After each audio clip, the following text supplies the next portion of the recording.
Okay, so this video is an ESS G3 on a 2021 Mach 1, and I just wanted to take a slow video of where I ran everything, and hopefully it helps someone who tries to do it themselves, because there were a lot of places during this install where I wasn't sure what to do because the instructions didn't include it.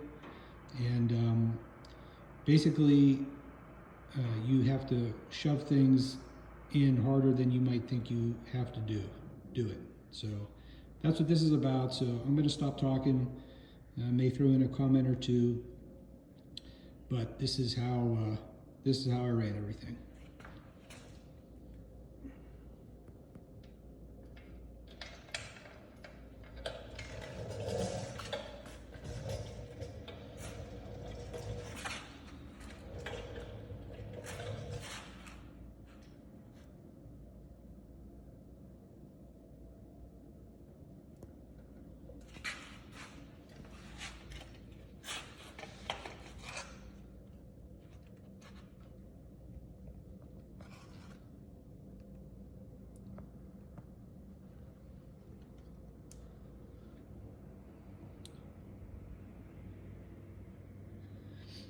You'll notice that the two black tubular support bars that go from the crash bar up to the radiator support had to be removed, as well as the bottom valance.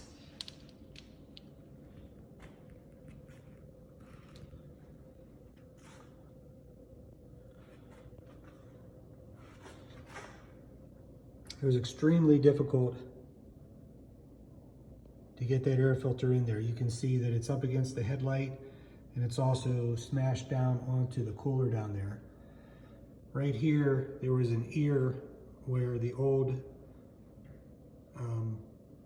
air filter housing mounted. Had to cut that off to be able to get the air filter back there.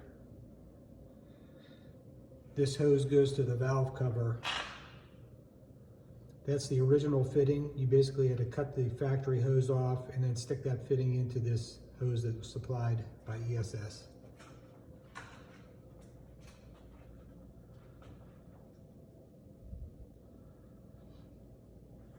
So here's another note.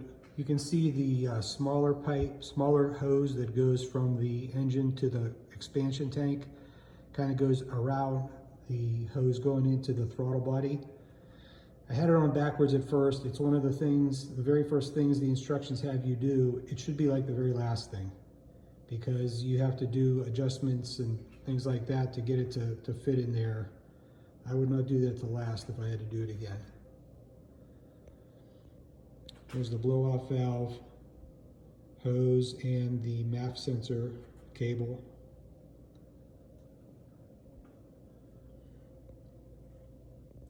So in here, this was the worst part, was getting that charge pipe down there. You'll notice that I also had to kind of angle the Mach sensor a little bit towards the back so you could plug it in because of the expansion tank.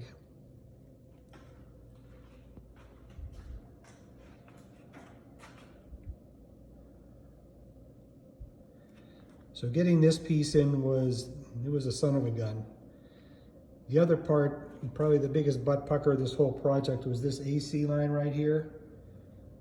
You have to kind of gently bend it in towards the radiator so you can shove this charge pipe past it. By the way, the charge pipe, it's U-shaped, and one of the U's is shorter. And I think the shorter one I put on the inside, but just be aware of that.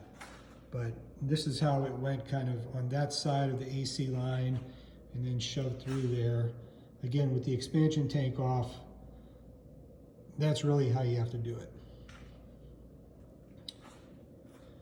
And I guess that's it. I used Simple Green in a spray bottle for lubricant for doing all the silicone fittings. Installed the GT500 injectors. That wasn't terrible. Installed the Vortec booster pump. That was pretty terrible. Make sure you have carbide drill bits if you're going to try to drill through that sheet metal and put the bracket on. So that's about it. Going to put everything back together here, but good luck, guys.